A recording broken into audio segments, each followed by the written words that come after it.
This video is for a viewer of mine. Shout out to William. This is on the Chinese eBay Amazon tire machine.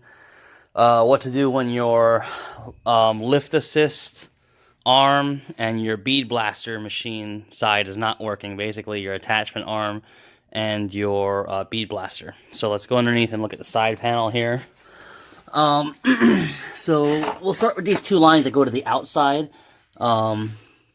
Actually, hold on. Let me get some light in here. Give me a second.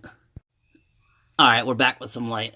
So this lower line here, this actually goes back to the, if you look at it back here, that lower line goes to the assist arm, right? And then it just shrinks it down there with a coupler. The upper line goes around to the actual bead blaster head there, which is, this is the air cylinder or the tank where it holds your air. So the bottom line, which goes to your assist arm here, goes into this three-way T, right? That three-way T, one line goes up to the air tank in the bottom there. The other one shoots around, goes to another T, and just goes down there.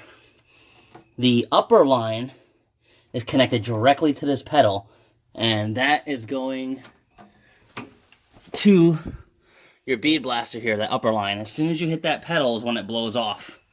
So let's just recap.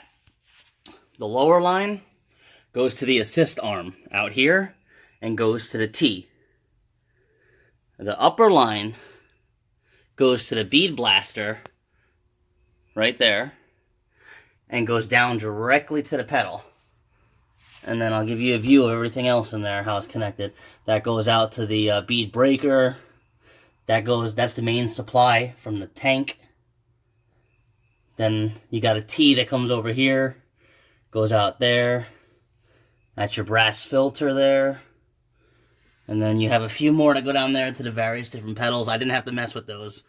So I just had the connection here at the T was wrong for me. Not sure what's wrong for you, but it was just backwards on the T and I just had to unplug them. So I hope this helps. Let me know if it doesn't, and I'll make another video to try to walk you through it. Thanks for watching. Please subscribe.